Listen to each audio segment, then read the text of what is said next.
Welcome to the Wealth Edit. This year we're pop-up podcasting. So whenever we have someone that we meet or e-meet and just are really fascinated with their story or something that they could contribute to our community, we ask them to pop up with us live with our members. So this time we don't have many men on here. We always say, like, when we do, you're the smartest man in the room. So sorry for this old joke, but this is just the way that we are. So, but I listened to on a plane or started on a plane and just couldn't stop listening to Matthew's book. It's called This Is How Your Marriage Ends. And so you might be thrown off by the title, but it is the best marriage book that I've ever read. And I mean it. I just think it is such a valuable take. And one of the things that I like about it, of course, because we're a community of women, is most of the marriage books I read put most of the emphasis on things that women can change and adapt and whatever. And I think that one thing Matthew does so well is in his writing is to take ownership with both spouses. And there's a lot in there about communication. And as you all know, if you've been around the Wealth Edit for a little while, that we think being good with money actually leads to healthier marriage relationships if you are married. But really that comes down to communication. So I don't want to steal your thunder, Matthew, but just thank you for being here. And we would love for you to share your story with our community. Well, thank you very, very much for having me. I really appreciate it. I don't know, my story's relatively simple in the context of like how this came to be. I'll try to keep it as brief as possible. The short version is my parents split when I was 4, almost 5. And that was a big deal to me when I was young because they ended up living 500 miles apart. So I was raised living predominantly with my mother and then just seeing my dad in the summer and the holiday break. So just in between, like school. And that was, like a challenging thing when you're like a young person who misses one of your parents. And I thought to myself, gee, I don't want to ever get divorced. I realize how sort of disruptive and painful and unpleasant all of this can be. And then, fast forward, I meet my girlfriend who becomes my wife when we're in college. We're around 2021. We graduate. We're both Ohioans, sort of originally. We moved to Florida together. I was a newspaper reporter. And, one thing led to another. We got engaged, we got married, and then we had 12 to 13 years together, and we ended up back in Ohio where I am now. But my marriage disintegrated. She left on April 1st, 2013, and we're coming up quickly on the 10-year mark of that. And I had a really, really difficult time with it. And I have no idea, because I'm not a therapist, what percentage of that is sort of like triggered from childhood versus just I had a really difficult time losing, like,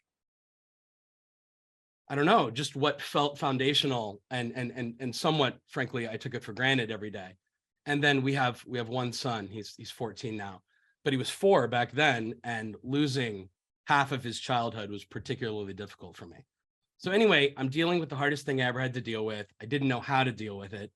And I started blogging on the internet because somebody said I should be writing about it. And I think that they meant like write privately in a journal, like an adult, but instead I posted it for public consumption, and it accidentally turned into a thing that people were reading. I had no aspirations of writing for an audience, but it's what ended up happening. And I started to take this mission really seriously once people started paying attention. I'm like, I need to figure out what my contributions were to my marriage ending. Selfishly, I need to protect myself from having it happen again. I need to protect my son from having something like this happen. And I just want to like future proof, like my life moving forward. I was 32, 33 at the time.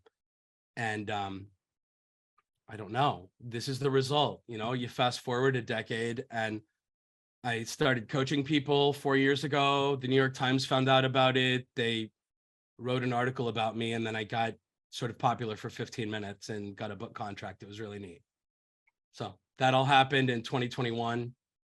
And now here we are, and I get to have these conversations. It's really neat. I don't think of myself as a thought leader on relationships, but sometimes my method of discussing them breaks through in a way that traditional marriage counseling and therapy does not. Yeah, that was sort of one of my first questions, but I'm also thinking while you're giving your introduction, how interesting it is sometimes how life does that, like how you have something really, really hard happen and something beautiful comes out of it. I shared with Matthew prior to this call that, I'm coming up on the 9-year anniversary of the death of my husband. And I'm like hearing how, like, from that, I became an advisor and, and working with Lauren and Wealth Edit and all the things that I would have never really thought. But just every time I hear somebody else like share that, I love that. It's just something so important to remember, because so many of us have been affected by whether it's death or divorce or, broken relationships, or even relationships within work. As we said, like, so many of the principles from your book can be really translated into any relationship. So, but tell me what, your traditional coaching relationships look like. I mean, how is that different than traditional counseling? I don't honestly know. I don't have an inside view of what, marriage counseling looks like necessarily. I think I've been to 1 or 2 sessions, and it was a lifetime ago, and I wasn't even me then. I was so busy defending myself and trying to convince this third party that my wife was really the problem. And that's not how I would encourage people to engage in marriage counseling. Excuse me. I think of it as an exercise in learning how to be a better spouse for the other person. And if 2 people do that, then I think marriage counseling can be particularly useful to people. And it's what I hope the coaching is for me today. Mm-hmm. I just really want to encourage people to accept responsibility for their relationship. My premise is not that bad people doing bad things is the reason that relationships suffer. I believe we're all just people, just being human and living our lives. And it's relatively benign most of the time, but it can inadvertently harm like other people. I often make like food allergy analogies. Peanuts are pretty harmless, like generally to most of the population, but sometimes you encounter somebody with a severe, potentially fatal peanut allergy, and how we treat them in the context of, there's my camera going off again, guys. I'm so sorry. Turns out it's not the camera after all. That is a unique camera issue. That's really special. I am so sorry for everybody paying attention. It's kind of cool. Yeah, the new camera did not solve the problem. And amazing. And so it really will fix itself relatively soon, but this will happen like 2 more times. Peanuts can be dangerous. Peanuts can be harmful to like the right person or the wrong person, depending on your perspective. And it's my job, if I want to have a healthy relationship, if I want to earn somebody's trust, to honor their experience with it. And this is how I've come to think about, relationships. I used to think the way my wife reacted to me was so sort of out of scope with what was fair or what I perceived to be right or correct or true or something like that. That she was overreacting and not giving me credit for my intentions. And I don't know, essentially like blaming me for problems that I didn't necessarily think were mine. I thought her reactions were the inappropriate thing and not anything that I was doing. And I didn't learn how to accept this idea of radical personal responsibility for people are allowed to feel and experience whatever they think, feel, and experience when something happens to them. And my judgment of whether it's appropriate or reasonable or intelligent to react that way is not nearly as useful as taking stock of when a certain thing happens and it adversely affects, let's say, my wife or my child or my best friend. I better sort of like take responsibility for that, learn why it happens, and be mindful in the future. You can tell somebody with a peanut allergy that peanuts are delicious and harmless all you want, but they're still gonna, think you're a pretty awful person when you offer them to them for the 3rd or 4th or 5th time, and then imply that they're weak or stupid for, not wanting to eat them. Mm-hmm. I thought what was really neat, one of the parts that stuck out to me in your book was also like when you were talking about second marriages, just the idea of like most people that get married are really smart people who are being extremely thoughtful in that decision. And I mean, just like you could translate it, like you said, to any relationship, like everyone goes into a relationship like with the very best of intentions. And not only do they do it once, if it doesn't work out, they keep doing it So like there is a hopefulness in that it's going to change and be different. But to your point, statistically, if you'll kind of talk about, I'd love for you to just sort of flesh that out for us, sort of what you've learned there.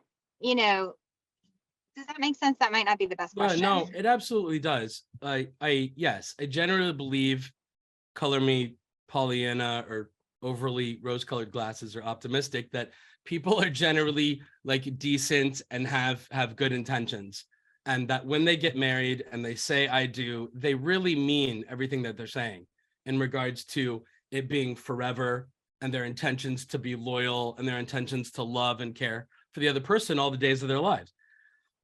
And then I don't know, somewhere north of 40%, close to a coin flip, it doesn't work out the first time. And then what Lauren was just alluding to, second marriages fail like nearly 2 out of 3. I think the number in the US is 67%. 2 out of 3 second marriages fail. And that's after like going through all the horribleness the first time and presumably, like learning from your experience and from your mistakes. And I ask myself, how can this be? The only logical or rational answer I feel I can come up with, the only thing that makes sense to me is this idea that a lot of people, maybe even most, fundamentally don't understand what will result in their marriage ending. We all know physical abuse, infidelity, crime, gambling away the family savings, that these things are a big deal, massive trust betrayals, and can result in marriages ending. But I think you'll find that those things are not on the bullet point list of stuff that ends most marriages. It's sort of this like bizarre, irreconcilable differences that nobody can sort of really pinpoint what that is. Like everybody was fine and loved each other and were attracted to each other and had mutual interest. And then 10, 15 years later, sleeping in separate bedrooms and don't even want to know the other person, and often are only together because they have children. And that's a really sad, tragic story to me. And I think that I can help provide insight, not necessarily for everyone, but certainly for a lot of quote unquote everyday relationships, as to like the little so-called invisible things that very slowly erode the foundation of our relationships and result in them breaking over time. None of this happens fast. It happens slowly because the infractions are so like minor. We don't pay attention to them. We don't consider them like a big deal, something to worry about, something to have an emergency response to.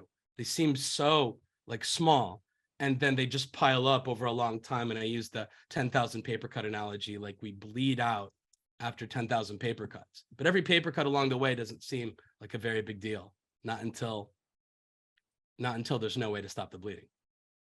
So what do you think that is? Like, what should we be doing? I'm like looking, if you're thinking, with the way I pitch this to our audience is like, if you are married, if you've been married, if you're thinking about getting married, like tell us some of those things that you feel like are super consistently the tiny things. Yeah, no, absolutely. In my coaching work, I only focus on 2 ideas, and I like to call them habits, because I don't believe people are weak and need to become strong, dumb, need to become smart, wrong, need to become right. Like people are just people, and that we just fail to recognize that other people's pain points are not identical to ours. Other people's values and wants and needs aren't identical to ours. And that might seem really simple and obvious, but it isn't to a lot of people. We don't realize how important certain things are to other people because we see everything through our own first-person perspective all the time. And it's like, we need to be notified that, somebody's having this radically diverse experience. And often it sounds like lunacy when they say it, because it's so different than what we ourselves experience. And I think that's the nature of a lot of conflict in relationships. The big idea, I think, is that trust, more so than love, is the condition required for relationships to last. I just think people really need to think about this idea of trust, and not in an honesty way, not in a fidelity way, but more so in a safety way, in a reliability way, in a, consistency way. I believe fundamentally that this relationship will be here tomorrow and next year and 5 years from now, and that it won't be bad for me, like when those days arrive. And usually one relationship partner gets to a point where they're like, wow, if this is how life's going to be, 1 year from now might be even worse. 5 years from now might be horrible. Is this relationship really going to be here tomorrow? And this notion of like trust and safety goes away, and very bad things ensue usually. And again, it often takes 7, 10, 15, 20 years to get there, depending on the two individuals. So the two ideas that I focus on in order to restore and or preserve trust in relationships. The first one is this idea of validation. This is a word I used to roll my eyes at when my wife would say, "You're invalidating my feelings." And I'm like, you know what? No, I'm not. I'm disagreeing with you, and I'm an adult and I'm allowed to disagree with you. I don't think the same thing that you do. And I don't feel like I should have to agree with you in order for us to have like a good marriage. Like, we're allowed to think and feel different things. And, that was like a not very sort of nice way of dealing with my wife trying to communicate that something was wrong for her. And that, I think, is sort of the magic way to think about it. A relationship partner must be able to tell the other one that something is wrong, and then successfully have that person sort of like learn the problem and, I don't know, like agree to be part of the solution in order for safety and trust to be maintained in a relationship. And I don't think most couples do this very well. I don't think most of the time a person can successfully go to their relationship partner, and let's be really clear about this, it's usually a wife going to her male partner, usually, like sort of statistically speaking in my world. A wife is going to her male partner and saying, something's wrong, help me. And his response is usually one of three things. And I like to tell this in the first person. Lauren, bear with me. I'm really sorry that I'm all over the place on this. This thing that I've come to call the invalidation triple threat. These are the three ways we habitually invalidate people when we disagree with them. And I actually think it's sort of like the biggest danger to relationships. And so it's sort of repeated ad nauseum in the book, I think at least 2 or 3 different times. But I think this is what everybody does, everybody being hyperbolically, this happens in a great many relationships. It is the reason the relationship will end 10, 15, 20 years later. And there's sort of like no way to know it as it's happening, because it doesn't really seem like a big deal. It seems like a minor disagreement. What this looked like was my wife would come to me and she'd say, "Hey, Matt, something's wrong. A bad thing happened. I feel bad about it." And version 1 of these 3 ways we invalidate people when we disagree with them was we disagree with like the intellectual experience they had. We disagree that what they're describing happened as they're claiming it did. And I like to tell this like little random story about, let's say we're at like a holiday gathering and my wife is, I don't know, let's say correcting our son who's trying to get cookies right before dinner. And then one of the aunts is like, "Hey, let him, everything's fine. It's Christmas, be nice to him."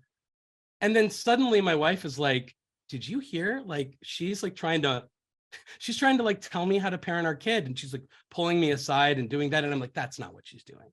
Right. I would disagree that this like other person was trying to accomplish what, my wife sort of like thought that she was. Apply this to anything. I don't even know that that's a great example, but we're saying you're not correct about the thing you believe happened. Therefore, your feelings are moot. I think a legitimate interpretation of that is you're wrong, you're stupid, or you're crazy. Those are not the things I'm saying, and they're not the things I'm even trying to imply. But I think when you're told your brain is wrong for 5, 10, 15, 20 years, it's not unreasonable to conclude my partner thinks I'm, that I'm wrong, stupid, or crazy, that I'm not smart enough to know what's real, that I'm not sane enough to know what's real. And I don't like how it feels when he implies that.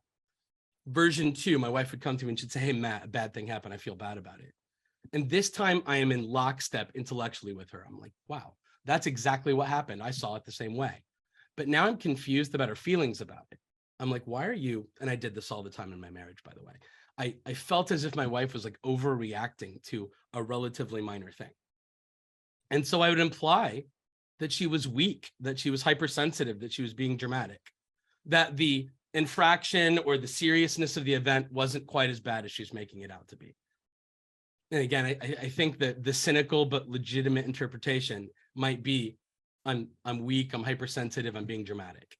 And then version 3 of the way that we invalidate people when we disagree with them is when someone comes to us and say, "Hey, you did something and it hurt me." And then we get defensive about it and we explain ourselves and we justify why we did something. Because, we didn't mean to do anything bad. And we feel like if we explain it and defend ourselves, they'll come to see that our intentions were pure and that under the same circumstances, they might have made the same choices. The person coming to us and saying, hey, I have a problem, help me with it, they never get the help. This spurs so many fights in relationships, and no repair from the bad thing ever actually happens. And I think what the relationship partner constantly being invalidated is able to conclude is that when I go to my relationship partner and I tell them something's wrong, it's not exclusively a male-female thing. When I tell them something's wrong, the answer is always, you're wrong, you're stupid, you're crazy, you're weak, you're hypersensitive, or stop blaming me for your problems. Stop putting your feelings on me and making me responsible for them. And it communicates to somebody that I'm married to somebody, or I live with somebody who will always choose themselves over me. He or she will always value their thoughts, feelings, and individual experiences over mine. And, you know, you can go 5, 10, 15 years like that, but it catches up. It just paper cuts this semblance of trust in a relationship, and then we're susceptible to trauma. Just like one major, I don't know, financial problem or health problem, or I don't know, some external thing. Often it's like a parent dying or something. And then, I don't know, a marriage collapses under the weight of all of that because there's nothing foundational holding on to it anymore. There's no support. There's no idea that when something bad happens to me, I can go to my partner and have it work out for me. I don't feel loved and cared for unless they organically agree and think and feel the same things that I do. And I just really believe this really nuanced sort of relationship dynamic is the thing that undermines and sort of, I don't know, causes or results in the majority of relationships ending over many months and years. Okay, so now you have to give us an example of like what a healthy response is. All right, so thank you. Well, I tell this story a lot in my coaching conversations, and the thought exercise, and I wrote about it in the book, the thought exercise that I use personally to overcome my invalidation habit, because I do a pretty good job today of not doing this anymore. I was a serial invalidator in my marriage, is a thought exercise where I imagine my son being little. I'm so sorry about this, guys. Excuse me. My son waking up in the middle of the night, afraid of a monster hiding under his bed. It is a human being that I love who believes something's wrong, and I don't think the reason they feel fear or that their behavior in the moment like makes a lot of sense. And so I imagine I'm up late watching Monday Night Football or something. I hear my son crying, hit the pause button, I sprint upstairs, I open the door, and I find out my son is crying and feeling afraid because he thinks there might be a monster under his bed. And I instinctively think that's ridiculous because I don't think there's such thing as monsters, and I don't think he should think that either. And so I'm like, but there isn't a monster under the bed. Like, the reason you're afraid right now and the reason you're crying right now, they're not even real. Like, everything's fine. And I might say something toxic, like, toughen up, be a big boy, go back to sleep. Something ridiculous. I probably wouldn't actually have done this, but I think it's good for a thought exercise. And then I leave. And I like to talk about like what's real after I leave, and what's real while I'm having the conversation with them, because these 3 conditions exist usually in our romantic relationships as well. The 3 conditions that exist in our romantic relationships and that are true between father and son here are: I'm correct. Even if I'm not, I believe that I am. There's no monster under the bed. 2, I have to ask you to take the next 2 on faith. I love my son more than I've ever loved anything, ever. And 3, I would never intentionally behave in a manner designed to hurt him. I don't even want him to feel bad because of something I do or say. These are the same conditions that are true in our adult relationships with the people we love. When we're having like conflict, we believe we're right, we love them, and we would never try to hurt them on purpose. But what happens? What's the math result, if you will, of this exchange in this bedroom with this kid, or frankly, in our adult relationships? When I'm talking to my son and I leave the room, he's still crying, he's still scared, he's in the dark. He just learned that if dad doesn't think the thing that's scaring me, that's hurting me, that's bothering me, if dad doesn't think it's as important as I do, he implies that I'm wrong, that I'm stupid, that I'm crazy, that I'm weak, that I'm dramatic, that I'm hypersensitive. And then he abandons me literally or metaphorically to cry alone in the dark. And I don't think it means dad doesn't love me, and it doesn't mean I don't love him, but I don't trust him as much as I used to. And now when life is hard and I'm dealing with something that's like really bothering me, I'm not sure I'm going to invite dad to be part of it anymore, because I don't like the implication that I'm wrong to feel the way that I feel, that I'm bad or less than to feel the way that I feel. And I today like fundamentally understand this, that trust erodes in our relationships when we treat people this way. It doesn't matter how right I am about the thing that we're having a debate about. This person needed help, needed comfort, needed safety, and I didn't provide it. And now the relationship has suffered a little bit. And I think this is the same thing that's true in our adult relationships. So what does the good look like? What is like the right thing to do look like? Well, I think it's, I hear my son crying, I hit the pause button, I sprint upstairs, I open the door and I find out he's scared and he's crying because he's afraid of a monster under the bed. But this time I'm not going to say and do the things that I used to say and do because I'm intellectually aware it harms my relationship. I'm going to sit down, I'm going to hug my son, and I'm going to say, "Bud, I don't think there's a monster under the bed, but I've been afraid before. And being afraid is really hard. Like, it's really hard to be afraid, and I'm really sorry that's what you're dealing with right now. Let's turn the light on. Let's look under the bed. Let's make sure there's no monster there. But most importantly, I'm going to stay with you until you go back to sleep, because I want you to know your house is safe, your bedroom's safe, and most importantly, and this is the idea that I think correlates with our adult relationships more so than anything else, I want my son to know that when life is hard, he can always call me, he can always call mom. And we might not be able to fix what's wrong. We might not be able to fight his battle for him, but he never has to feel like he's in the fight alone. He never has to feel like whatever thing he's suffering through or dealing with is something he's abandoned to do on his own. He's got people in his corner. And that is the gift, the thing that my wife was entitled to that I never gave her. When life was hard, if I didn't recognize whatever she was dealing with, whatever burden or hardship or unpleasantry she was dealing with as significant or justified or rational, I abandoned her to deal with it on her own and gave her every reason in the world to think in the future I was going to keep doing the same thing over and over and over again. This becomes about mindfulness and about learning how to validate the emotional experiences of other people. Even if we don't necessarily agree or understand or feel the same, it's not necessary that we agree. It's not necessary that we feel the same, but we should probably seek to understand how something that seems benign, like a peanut, can adversely affect like other people. And if we want to have a healthy relationship with them, if we want their trust, then I think they need to experience us as caring about them when these types of things happen, whether you're scared of a monster or whether you're afraid of a peanut. Like, there's legitimate reasons if you get inside the minds of the other human for why they think and feel the things that they do.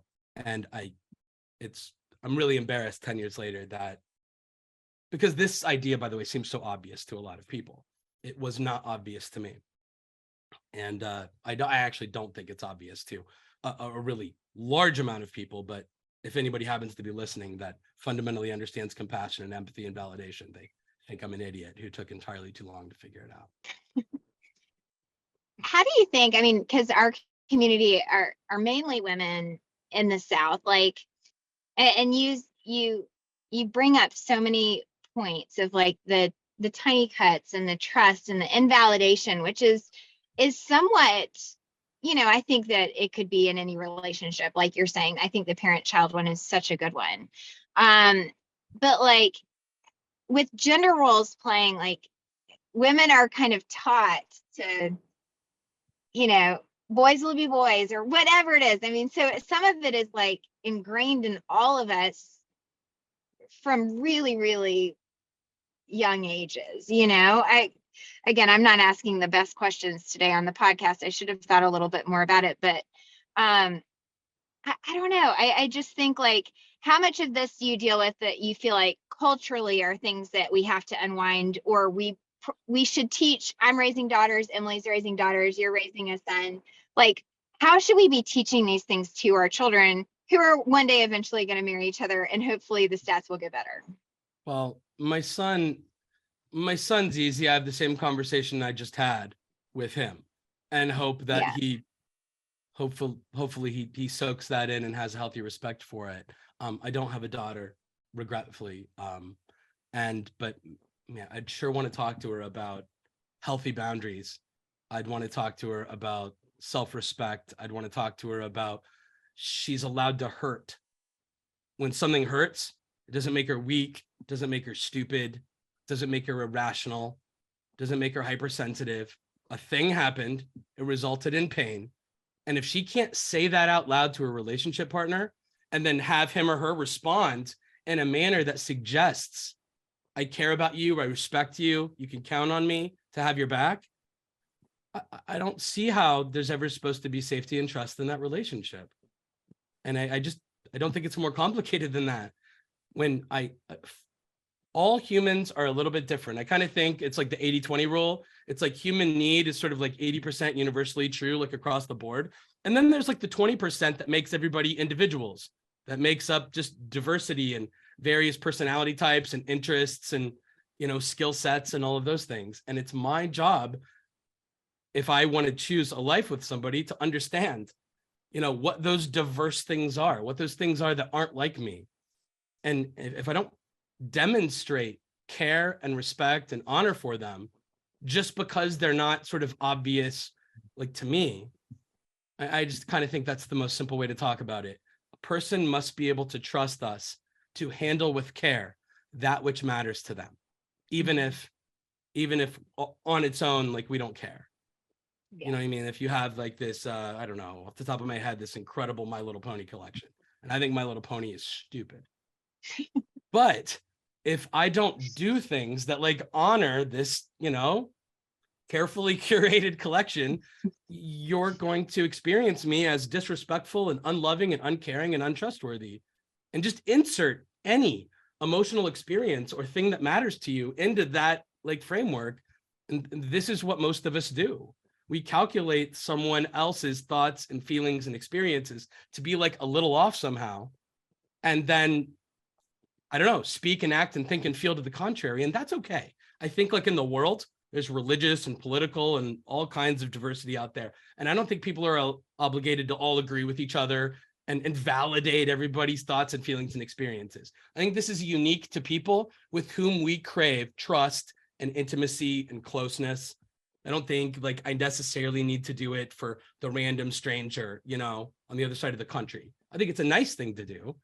I don't discourage it, but it's really only critical for our closest relationships that we're experiencing, that they experience us as, you can tell me something's wrong and I've got your back, as we try to like repair it and protect you from having it happen again. Mm-hmm. And then, I don't know, stop me. I'm sorry, go ahead. No, I was just going to say, one of the ways that I've talked to my girls about how to extend this, like kind of outside our inner circle. And I experienced it like having had a major loss, and sort of probably like you can relate to with like having gone through a divorce, you know, and sort of relating back to what you were talking about, Lauren, just those like social interactions in which you're all day long interacting with people all around you. And so I always talk to my girls about, I'm like 90% of the time, it's not about you. Mm-hmm. When you're interacting with other people. I'm like, I hear, and thank goodness we've gone through a lot of counseling. So we have worked on a lot of this in our home. But I think, like I just said, you have to just extend the grace that we're extending one another at home to those people outside, because you never know what's going on in their lives. And if somebody like acts inordinately mean to you, just like at school, most of the time it's not about you. Most of the time there is something else going on, and you can extend grace. And you can extend grace because you know how it feels like within our inner circle and with our family. And so I think it's just like also triggering to just like realize like all of us have lives that are happening, and that if we can just say, you know what, that was probably not about me, I'm just going to let that one go. And I mean, obviously you need boundaries and all of that go along with it, not let people take advantage of you. But I love hearing that and just being reminded of just how important it is, because it's what we're modeling at home to end up being what extends out to the larger population. It's just. Well, Matthew, we usually try to keep them to 30 minutes, but okay. we could probably sit here and talk to you for hours because you have so much amazing information. So, and you've learned so much. And I think I just am so honored by what you write, because I think it in lots of ways, it shows the leadership that we all crave in relationships. And I know, you know, it took something really hard happening for you to figure it out, but I'm really glad you did, because I think that you're saving relationships all over the world. So anyway, I just appreciate you being on here and like being willing to be vulnerable and sharing all that you've shared. So anyway. Thank you very, very much. I really appreciate it. And I do hope that you'll come back and visit with us again. I don't know if you have, just as a final, we usually ask people why they said yes to the Wealth Edit. You know, we're a community that's normalizing conversations for women around money. And money is very closely linked to marriage. So I don't know if you have any thoughts on that or encouragement in the realm of money and relationships. I want to try really hard to keep it brief. The you don't have to. Yeah, go ahead. Sorry. The second habit, the second behavior, foundationally, like as part of my coaching work, falls under the umbrella of this idea of consideration. And sort of the most famous example of it in my life, and I use that word famous with air quotes, I'm not very famous at all, is this story that I wrote in 2016 called "She Divorced Me Because I Left Dishes by the Sink." And it became like sort of a subchapter in the book as well. But I used to leave this drinking glass by the sink. I promise I'm going to make this about money momentarily. I used to leave this drinking glass by the sink, and we'd have like an argument about it. It was this thing that I drank water out of in the mornings to take vitamins, supplements, medicine, things like that. And there's often two reactions. The really common one is, oh my God, this happens to us all the time. I am the person, or I'm married to the person who's always leaving like a dish by the sink, and it drives me crazy. And we're always having like this little same argument over and over about it. And it doesn't go anywhere. The other reaction is the one where it's like, and it's usually from men, not always, but often. And they're like, Matt, what is your problem? Like, why are you going to elevate? And this is the same thing I said to my wife. Why are you going to elevate this glass by the sink to a marriage problem? Why are you going to treat this inconsequential thing as actually mattering, as being important? And the best way I know how to answer that question, well, because a lot of the guys would say, it's happening again. A lot of the guys would say, Matt, why don't your feelings, your desire to have the glass sitting there matter as much as your wife's feelings to not have the glass sitting there? And I didn't know how to answer that for a couple of years, but the answer to the question is, when I went to the kitchen to get a glass out of the cupboard or to get a glass out of the dishwasher, I never felt any measure of pain when that happened. It never hurt me. When my wife walked into the kitchen and saw a glass sitting there, it did hurt her. It hurt her. And the reason why is because there's only two reasons I left the glass there, after we discussed this, by the way, 1,000 times. I either left it there as an FU, I don't really care how you feel about this, I'm going to do what I want. And here's a little reminder for you to look at whenever you walk in here next. It could mean that. It's not what it meant, but it could have. The other thing that could mean is that you weren't important enough to think about it all. I just sort of hurriedly went about my day doing what I felt like doing. And sure enough, the glass was sitting there because it seems so benign to me. And I don't care that you've asked me to do something different, 200 times. I'm going to do what I want. So it's the answer to the riddle is either this: I'm married to somebody who hurts me on purpose because they don't care, or I'm married to somebody who hurts me by accident because I'm not important enough to consider, to calculate for, to think about, and then do things like on my behalf. Anyway, money, it's the same. These little conversations about which credit card to use and how to spend and how to save, and various decisions about career and moving and everything related to exchanging our time for money in order to, I don't know, accumulate assets, protect our family, acquire the resources we need for health and, like positive living. These conversations are just like the dish by the sink. Like oftentimes one or both people express wants and needs related to what they need to happen financially in order to feel safe and secure and to have trust in the relationship. And I think that those conversations need to be honored within the family. I think somebody who will dishonor what you require financially in order to feel mutually respected and cared for, it is a breach of trust in a relationship. And I mean, everybody gets to decide for themselves how significant, but it doesn't just apply to money. It applies to dishes by the sink. It applies to everything you could ever imagine.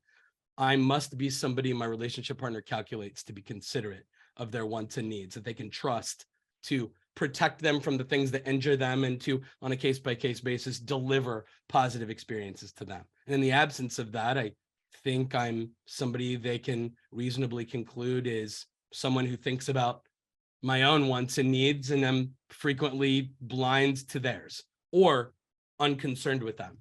And I think that is, I don't know, sort of culturally, environmentally, like within the home, I think like that's the thing that will end everybody, is if there's this absence of consideration. So I don't consider you, you try to tell me something's wrong, I invalidate you because I don't think and feel the same way, and round we go. And that's why I only think about two things in my work. I want to be mindfully considerate, and I want to validate your experiences when you communicate there's a problem. And if I do those two things successfully over and over again, I think that you'll experience me as loving and trustworthy and respecting of, you know, the things going on in your life, whether it's about money or anything. That is amazing. Well, Emily, do you have any final words? Matthew, thank you. I really do hope that you'll come back again, and we can't tell you how much you've blessed us with this 45 minutes.